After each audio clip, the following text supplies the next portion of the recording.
never fall for it. You think you're too smart, too rational, too strong-willed to ever be manipulated by a cult, a terrorist group, or an extremist ideology. And yet, thousands of intelligent, educated, and seemingly independent people just like you, because control isn't taken, it's given, piece by piece, step by step, until one day you wake up and realize your thoughts are no longer your own. This is dark psychology at its most insidious. Manipulation so subtle it feels like a choice. It's not about brute force or overt threats. It's about shaping your reality, shifting your perception, making you believe that walking into the cage was your idea all along. In this breakdown, we'll dissect the psychological tricks used by cults, terrorists, and extremist groups, the bait, the hook, the cage, the strings, and the abyss. How they find you, how they break you, how they keep you. Welcome to the darker corners of the human mind.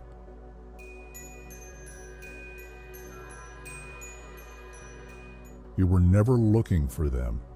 They were looking for you. The moment they saw you, isolated, uncertain, craving meaning, they knew. A warm hand extends, a reassuring voice finds your ears, and before you realize it, you are standing at the threshold of something bigger than yourself. We understand you. We see you. You belong with us. The first trick of the trade is disarming kindness. They don't shove ideology down your throat. They offer safety, a home, a surrogate family. They are the first to ask what no one else bothers. Are you okay? And the way they ask, it makes you want to believe they actually care. They do, at least for now. Love bombing, the sweetest poison. It starts with overwhelming warmth, more attention than you've ever had in your life. They praise you, uplift you, shower you with love in unnatural doses. You are special. You were meant for something greater. We were waiting for you. It feels intoxicating, addictive, like the warmth of a sun you didn't know you needed. But this is no ordinary warmth. It's a carefully calculated temperature, hot enough to draw you close, never too hot to make you suspect you're burning. You won't notice it yet, but the temperature will start to change. The hook in your mind, ideological seduction, they won't give you the whole truth at once. No, that would be too obvious. Instead, they ask questions designed to create tiny fractures in your reality. Have you ever wondered why the world feels so wrong? What if I told you everything you've been taught was a lie? Don't you feel like you were meant for more? The trick isn't telling you what to think. The trick is making you believe you figured it out yourself. They let you arrive at your own conclusions, gently guiding you toward the truth they wanted you to see all along. By the time they finally say, "We have answers," you're already leaning in. The incremental commitment, the small yes that becomes a big one. They never ask for everything up front. That would scare you away. Instead, they ask for something small, an hour of your time, a simple task, a little donation, a minor favor. Just come to one meeting. Just read this one book. Just listen with an open mind. Each just is a step, and once you take one, it's easier to take the next. Commitment builds on itself. You don't realize how deep you are until you try to step back and find the doors already closed. The illusion of exclusivity. Not everyone can handle the truth. The final stroke of the bait is making you believe you are chosen, that not everyone is strong enough, smart enough, brave enough to see what you now see. The world isn't ready for this. You have the strength others don't. Most people can't handle the truth, but you can. You are no longer part of the many. You are part of the few, and the few do not look back. The door closes behind you, and now you are in. In this video, you'll discover all the secrets to keep your loved ones safe and yourself protected. Now we begin.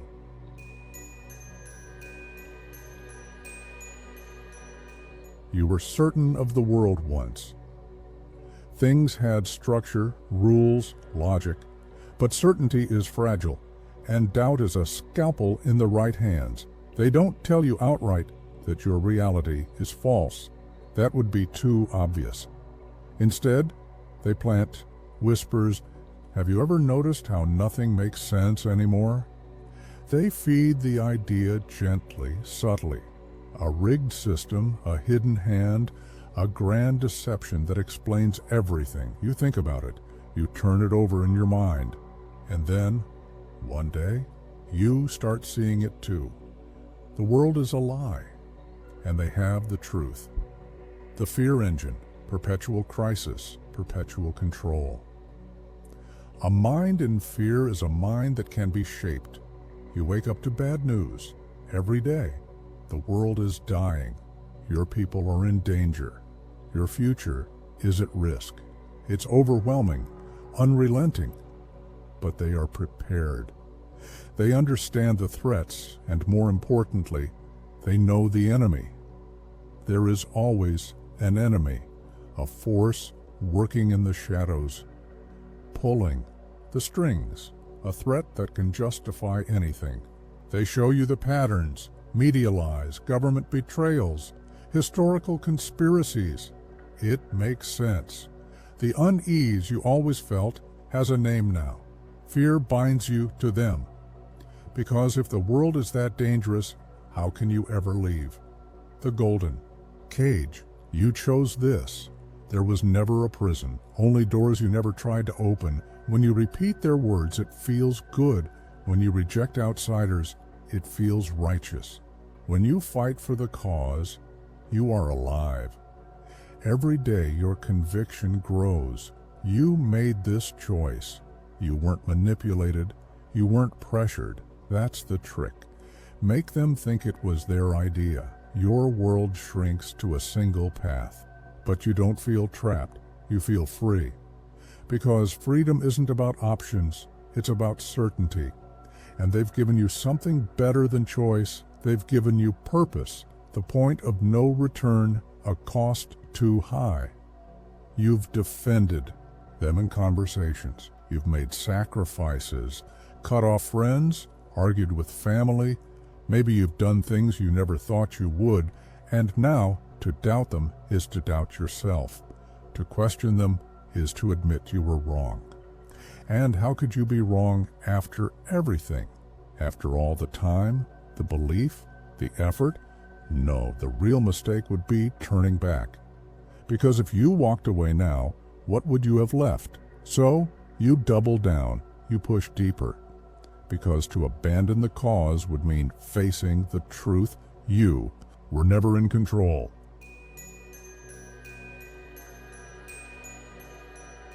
Once inside, the world changes. The door locks behind you. But you don't notice at first. It's slow, systematic, a dismantling of everything you once were. They do not need walls. The prison is built inside your mind. The death of doubt.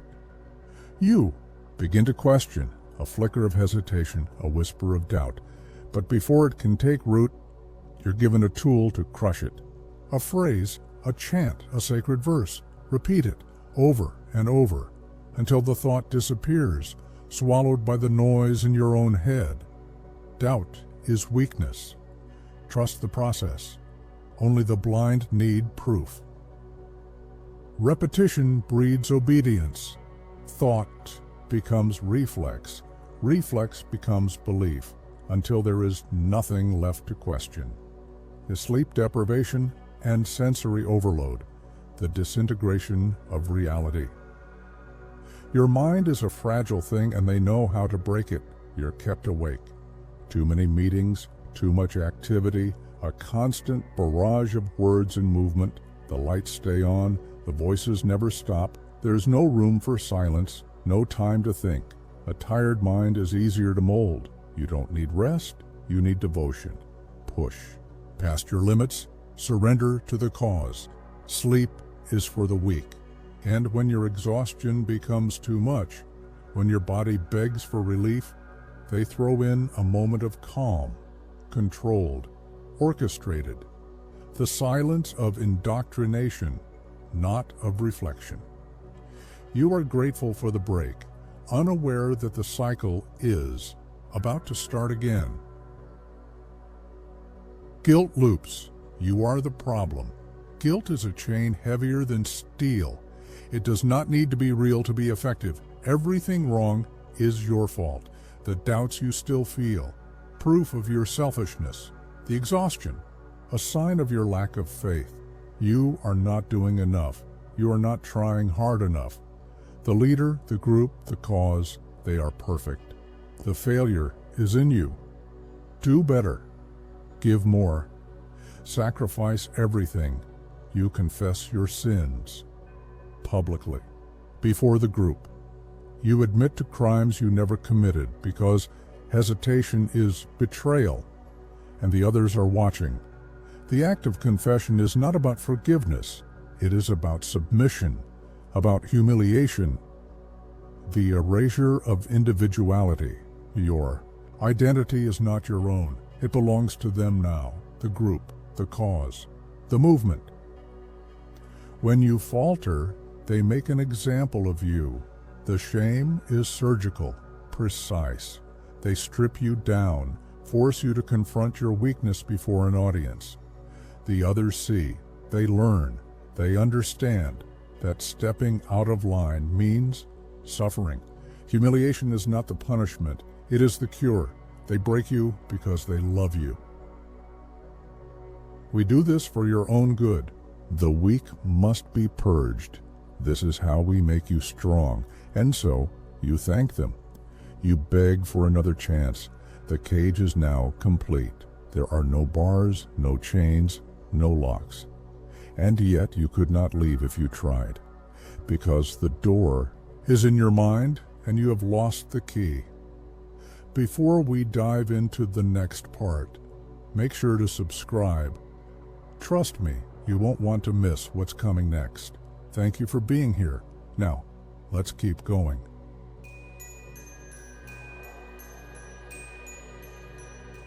The art of gaslighting, rewriting your reality. You remember it wrong. That's not what happened. We are the only ones telling you the truth. Gaslighting is the silent killer of independent thought. It's a slow erosion, a whispering tide that reshapes memory itself. At first, you resist, but when the entire group corrects you, when they nod in agreement while your doubts are laughed off, your confidence crumbles. Your past is rewritten. Your doubts become proof of your weakness. Eventually, you accept their version of reality, not because it makes sense, but because fighting it is exhausting. What happens when you can't even trust your own mind? Us versus them, the manufactured enemy. They hate us. They fear us. They will never understand. Nothing bonds people like a common enemy. Cults, terrorists, and extremist groups engineer a permanent state of war, a world where outsiders are demons in disguise. Your neighbors become spies. Your family becomes your first betrayers. Your old friends, brainwashed sheep. They teach you that love for outsiders is weakness, that empathy is a sickness. And once you stop seeing people as human, anything becomes justifiable. When the whole world is an enemy, you are trapped inside the cage they built. The unseen watcher. You are never alone. They don't need chains when your mind is already in prison. You feel eyes on you. Even in the silence, you hear their whispers. They remind you. They see what you do. They hear what you say. They know what you think. The unseen watcher doesn't need to be real. The paranoia alone is enough. You self-censor before they even punish. You, the most obedient slaves, are the ones who police themselves. How do you rebel when your own thoughts are traitors? The eternal crisis. The war that never ends. The enemy is coming. The world is collapsing. Only we can save you. Fear keeps people compliant. The promise of safety keeps them loyal. Cults and extremist groups thrive in a state of perpetual emergency. It could be the end of the world, a looming attack, a political collapse. It doesn't matter. The point is to keep you afraid, because when you are afraid, you don't ask questions. If war is always coming, you don't have time to think.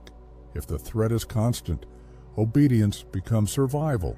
If they are your only protection, you never leave. And that's the trick, isn't it? The battle is never meant to end. The strings tighten until you can't move at all. One by one, they take away your ability to question, to trust, to remember who you were. And when you look in the mirror, what do you see? Not yourself, not anymore. You were remade, and you didn't even notice. And if you think you're immune to these tricks, that's exactly what they want you to believe.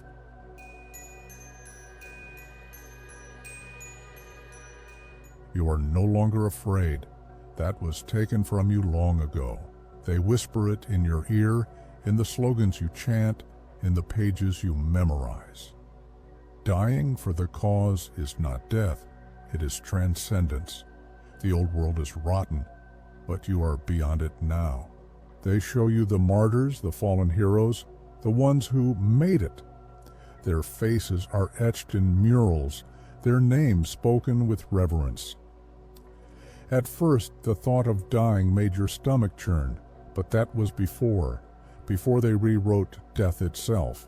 Now it is a doorway, a release, a gift, and gifts must be given.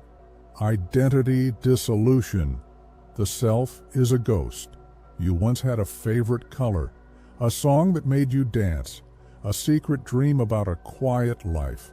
But that was another person. A stranger, distant and irrelevant. The group is your family now. The cause is your identity. Your thoughts are not your own, and that is a good thing. Individuality is weakness. The self is corruption. If you hesitate, you are betraying the mission. They strip away your past piece by piece until there is nothing left but the movement. Until looking in a mirror feels like staring into an empty frame. You are no longer John or Sarah or Malik. You are a soldier of the cause, and soldiers do not question orders. The all-seeing eye. Paranoia as a weapon. There is no escape. Even when you are alone, you are not alone. You feel their eyes, watching, waiting. The group knows your every move, your every thought. Because you have been taught that thoughts can betray, your comrade, your closest friend could turn on you, could report you, could end you. Paranoia sharpens you, keeps you in line. You watch what you say. You silence doubts before they surface. The wrong expression, the wrong hesitation, and they will know, they always know. And if you fall out of line, the punishment is swift. A confession, a cleansing, a public reckoning. Or worse, the final test, when killing becomes mercy. Your hands tremble. The weight of the gun is heavier than you imagined, but this is the final test. You have been stripped, reshaped, and reforged into something new, something willing, and now to prove it, to sever the last thread of hesitation, you must do it. The cause needs you. Prove your loyalty. The one before you, a defector, a traitor, an unbeliever, begs, but their words mean nothing. Mercy is a weakness of the old world, and so you pull the trigger. The sound doesn't shock you, it is only an exclamation point at the end of a long rewritten sentence. A moment later, a hand rests on your shoulder. Welcome home. The noose that tightens, no way out. You dream of escape, but the moment is fleeting, drowned by the voices in your head. They have planned for this. There is no leaving, no return to the world you abandoned. They have made sure of that. you have given too much, seen too much, done too much, and so you stay. Not because you want to, but because there is no longer an alternative. There is only the cause. There is only the mission. There is only forward. There is only them, and you are no longer you. The abyss is the culmination of psychological erosion, where free will is obliterated and submission becomes total. The victim is not just controlled, but erased, reshaped into something willing to die, to kill, to never question again.